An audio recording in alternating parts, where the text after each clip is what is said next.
Hello everyone, good morning. কেমন আছেন সবাই? আশা করছি সকলে খুব ভালো আছেন, সুস্থ আছেন, আর আমরাও বেশ ভালো আছি।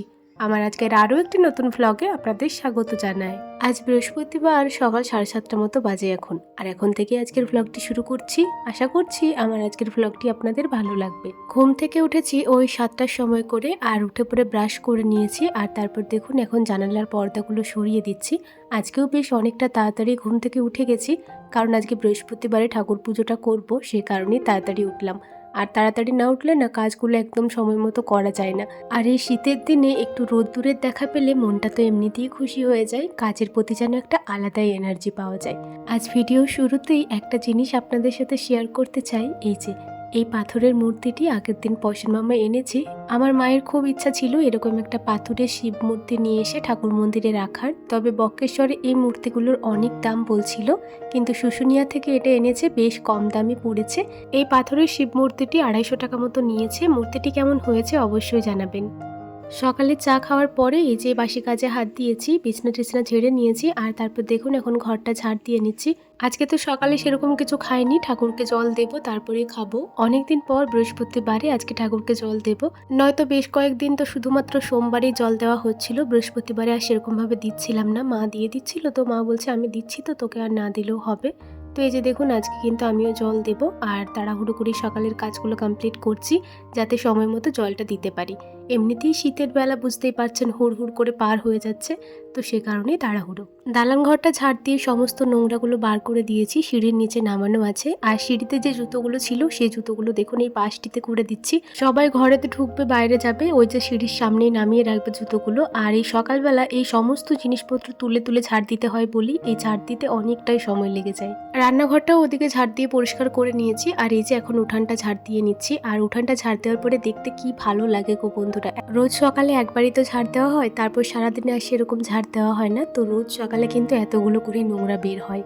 এই যে নারকেল কাঠির ঝাঁটাটা দিয়ে আমি উঠান বাহির সমস্তটা ঝাড় দিই, তো এই ঝাঁটাটার বাঁধনটা না ঠিকঠাক ভাবে বাঁধা নেই। নতুনে তো সেরকম অসুবিধা হতো না, তবে যত দিন যাচ্ছে এই যে ঝাড় দেওয়া হচ্ছে বলে এই বাঁধনটা যেন দিন দিন খুলে যাচ্ছে, আর ঝাঁটার কাঠিগুলো একটা একটা করে বেরিয়েই যাচ্ছে। কত আর গুঁজে গুঁজে রাখবো বলুন তো। যতক্ষণ সংসারের এই টুকিটাকি কাজকর্ম করি মনটা বেশ ভালোই লাগে, তবে যখন একা একা বসে থাকি নিজের ব্যাপারে ভাবি, তখন যেন মনটা ভীষণ পরিমাণে খারাপ হয়ে যায়। জানি না কেন মাঝে মধ্যেই মনে হয় এই সব কিছুর থেকে নিজেকে গুটিয়ে নেব। অন্যের খুশিতে সত্যি ভীষণ খুশি লাগে, তবে যখন নিজের দিকে দেখি না তখন যেন আপনা আপনি মনের অজান্তেই চোখের কোণে জল চলে আসে। জানি না আমার জীবনে আবার সবকিছু কবে স্বাভাবিক হবে, কবে আমি আনন্দে থাকতে পারবো, কবে আমি নিজেকে নিয়ে খুশিতে থাকতে পারবো। ঈশ্বরের কাছে প্রতিনিয়ত একটাই প্রার্থনা করে যাচ্ছি যে আমার জীবনেও যেন সবকিছু স্বাভাবিক হয়ে যায়, আমিও যেন নিজেকে দেখে নিজের কথা ভেবে খুশিতে থাকতে পারি। আমাদের মনটা ভীষণ অবুঝ জানেন, আমাদের মাথা বুঝে গেলেও এই মনটাকে কিছুতেই বোঝাতে পারি না। আর সে কারণে আমাদের জীবনে হঠাৎ করে ঘটে যাওয়া দুর্ঘটনাগুলো সারা জীবন আমাদেরকে কষ্ট দেয়। জানি না আমার জীবনে আমার সব কিছু কবে স্বাভাবিক হবে। মাঝে মধ্যে স্বাভাবিক হয়ে যায়, তবে মাঝে মধ্যে যে আমার কি হয় আমি নিজেই জানি না। সত্যি বলতে এখন আর নিজের ভালো লাগা খারাপ লাগা এই সমস্ত কোনো কিছুই কারোর সাথে শেয়ার করতে ইচ্ছা করে না। মনে হয় সব কিছু নিজের মধ্যেই রাখবো, কিন্তু সেটাও যেন রাখতে পারি না, তখন যেন কষ্টের পরিমাণটা আরোই বেড়ে যায়। আসলে আমি আমার জীবনের কষ্টগুলোকে ভুলতেও পারি না, আবার তাদেরকে নিয়ে জীবনে এগিয়ে যেতেও পারি না, এটাই হচ্ছে আমার সমস্যা। যাই হোক, অনেক কথাই বলে ফেললাম। এদিকে দেখুন আমার কাজকর্ম অনেকটা এগিয়ে এসেছে। পুরো ঘর বারান্দা উঠান একদম বাহির পর্যন্ত ঝাড় দিয়ে ঝাঁটা ধুয়ে শুকাতে দিয়েছি। আর এদিকে ঘরটাও মোটামুটি মোছা কমপ্লিট হয়ে গেছে। প্রথমে রুমগুলো মুছে নিয়েছিলাম, আর তারপর দেখুন এখন বারান্দাটা মুছে নিচ্ছি। এটাও প্রায় মোছা হয়ে গেছে, তো এরপর সিঁড়িগুলো একটু ধোয়া মোছা করে নেব, তাহলেই ঘরটা মোছা হয়ে যাবে। জানেন তো রোজ রোজ এই একঘেয়েমি কাজগুলো করতেও ভালো লাগে না, আবার কখনো যদি এই কাজগুলো করতে না হয় সেই দিনটাও যেন ভালো কাটে না। মনে হয় কি করছি রে বাবা, সারাটা দিন বসে বসেই রয়েছি যে। আর একটা কথা তো আপনাদেরকে বলাই হয়নি, আজকে আবার জানেন টাইম কলে জলই আসেনি, সারাটা দিন আজকে জল ছাড়াই পার করতে হয়েছে। মানে কুয়া থেকেই সমস্ত জল তোলা হয়েছে, সকলে স্নান হয়েছে, আর বাথরুমের জলও শেষ হয়ে গেছিল। তো এই যে দেখুন আমার ঘর দোয়ার মোছা হয়ে গেছে, এরপর আমি যাব স্নান করতে। বন্ধুরা স্নান করা হয়ে গেছে, মানে কাজকর্ম কমপ্লিট করে স্নানটা করে নিয়েছি। এরপর ঠাকুরকে জল দেবো, তো মা ঠাকুর মন্দিরটা ধুয়ে দিচ্ছে। চলুন প্রথমে যাই ফুল আনতে, তো ফুলগুলো নিয়ে আসি তারপরে ঠাকুরকে জল দেবো। এদিকে মায়ের মন্দিরটা মোছা হয়ে গেছিলো, মা এখন তুলসী মন্দিরটা একটু ভালো করে মুছে নিচ্ছে। তো মা বলছে একটু মতো দাঁড়া, তুলসী মন্দিরটা ধুয়ে দিই, তারপর একসাথেই যাব। আমাদের গাছে এখন একটাও ফুল ফুটছে না জানেন। এখন তো শীতের সময় ওই সাদা ফুলগুলো যেন ফোটেই না। ওই হলুদ ফুল, গাঁদা ফুল এগুলোই বেশিরভাগ ফোটে। তো এই স্কুলটার ভেতরে না অনেক ফুল গাছ আছে। এখন তো 10টা সাড়ে 10টা মতো বাজে, এই সময় স্কুলও ছুটি হয়ে গেছে, তো সে কারণেই যাচ্ছি, নয়তো স্কুল চলাকালীন কিন্তু এখানে ফুল তুলতে আসি না। আর এখানে যে কাকিমাটা থাকেন ওই কাকিমাটা বলে যে হ্যাঁ 2-1টা করে ফুল নিয়ে যাবে, ঠাকুরের চরণে গেলে তো ভালোই লাগবে।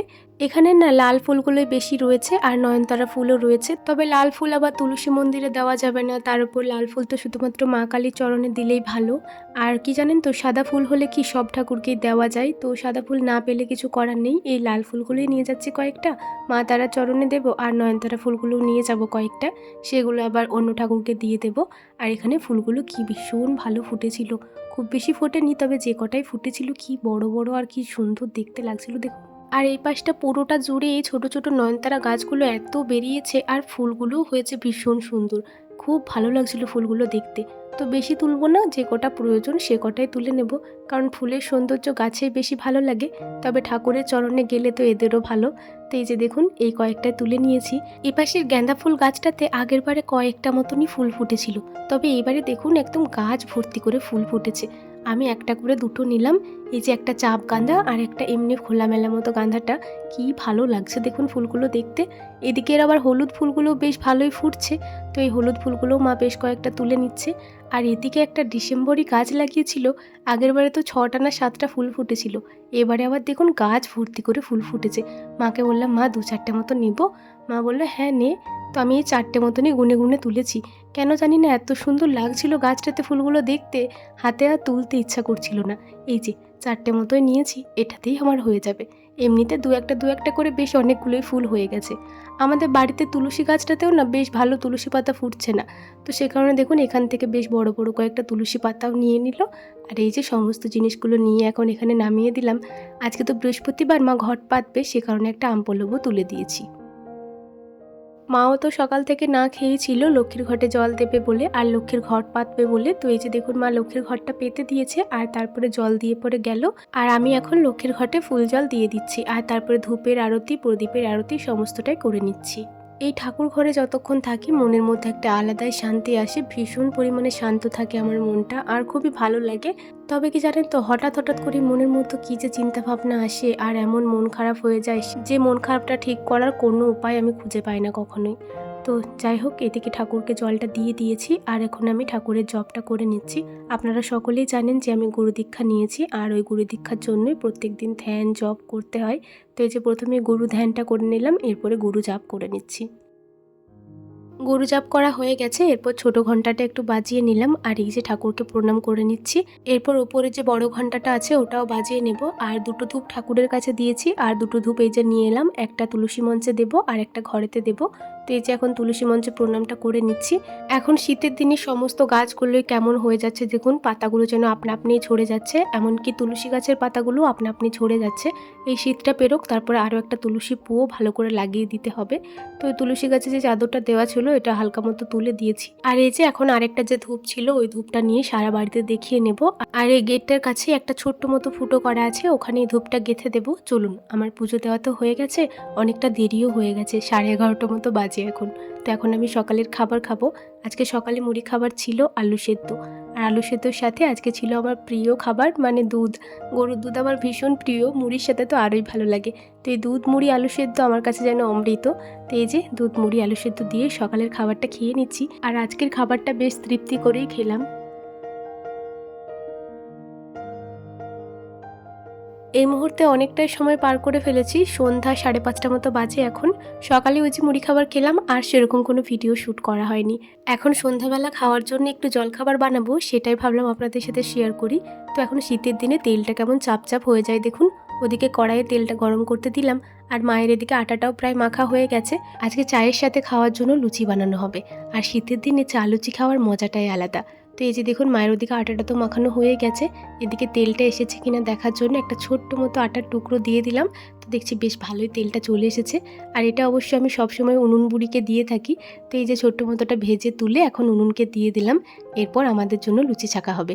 বড় বড় লুচিই করা হবে, বেশ কয়েকটাই করব, খুব বেশি করব না, আমাদের 3 জনের মতো করব। বাবা তো খাবে না, অবশ্য ভাইও নেই, ভাই বলেছে যে আমি এসে পরে খাবো, তো সে কারণে ভাইয়ের জন্য বেশ কয়েকটা রাখা হবে। আর বাবা তো এইসব তেলের জিনিস খেতে পছন্দ করে না, তো বাবার জন্য রুটি করা হবে। তো এই যে দেখুন লুচিগুলো কি সুন্দর ফুলছে, দেখুন বড় বড় লুচি না বেশ ভালো ফোলে জানেন তো, আর তেলটা একটু গরম হলে যেন আরোই ভালো ফুলে। তো এই যে খুব সুন্দর লুচিগুলো ফুলছিল, কিন্তু একটা একটা করেই ভাজছিলাম, যেহেতু অল্প তেল আর বড় বড় লুচি আর ছোট্ট মতো কড়াইটা, তো সে কারণে একটা একটা করেই ভেজে নিচ্ছিলাম। আর জানেন তো বন্ধুরা, লুচিগুলো যদি না ফোলে না তাহলে মনটা আমার খারাপ হয়ে যায়, কিন্তু লুচিগুলো যখন এরকম গোল গোল হয়ে ফোলে তখন ভীষণ ভালো লাগে আমার। খাই না খাই, এই ফুলকো ফুলকো লুচিগুলো দেখতেই আমার ভীষণ ভালো লাগে। আমি না এমনি শুধু লুচি একদম খেতে পারি না, তবে চায়ের সাথে লুচিটা আমার ভীষণ পছন্দের। আপনারা কারা কারা চায়ের সাথে লুচি খেতে পছন্দ করেন কমেন্টে জানাবেন কিন্তু। চলুন একটা একটা করে সমস্ত লুচিগুলোই ভেজে নিই। আর বড় বড় লুচি দেখুন, দুটোতেই মনে হচ্ছে থালা ভর্তি হয়ে যাচ্ছে। এই যে সমস্ত লুচিগুলোই ভাজা হয়ে গেছে, খুব বেশি ভাজিনি, ওই 3-4টে করে হবে এরকম ভেজেছি। আর 3টে মতো পাঁপড় ভেজেছি আমার জন্য, কারণ আমার পাঁপড় ভাজা খেতে না ভীষণ ভালো লাগে। মা বলছে খাবো না, তো আমার জন্যই ভাজলাম ও কারণে। আর এই যে এদিকে চা বসিয়ে দিয়েছে মা, আর এখন বাটিতে করে চা ঢেলে দিচ্ছে। আমি আর মা না বাটিতে করে চা খেতে ভীষণ ভালোবাসি। চলুন গরম গরম চায়ের সাথে এই গরম ফুলকো ফুলকো লুচি খেতে খেতেই আজকের ভিডিওটাও এন্ড করছি। ভিডিওটি কেমন লাগলো অবশ্যই কমেন্টে জানাবেন, ভালো লাগলে লাইক করে দেবেন এবং সাবস্ক্রাইব করে আমার ছোট্ট চ্যানেলটির পাশে থাকবেন। সবাই ভালো থাকবেন, সুস্থ থাকবেন, সাবধানে থাকবেন। দেখা হবে খুব শীঘ্রই পরের কোনো একটি ব্লগে। ততক্ষণের জন্য সবাই ভালো থাকুন, সুস্থ থাকুন, সাবধানে থাকুন আর সকলের পরিবারকে নিয়ে ভালো থাকুন। টাটা।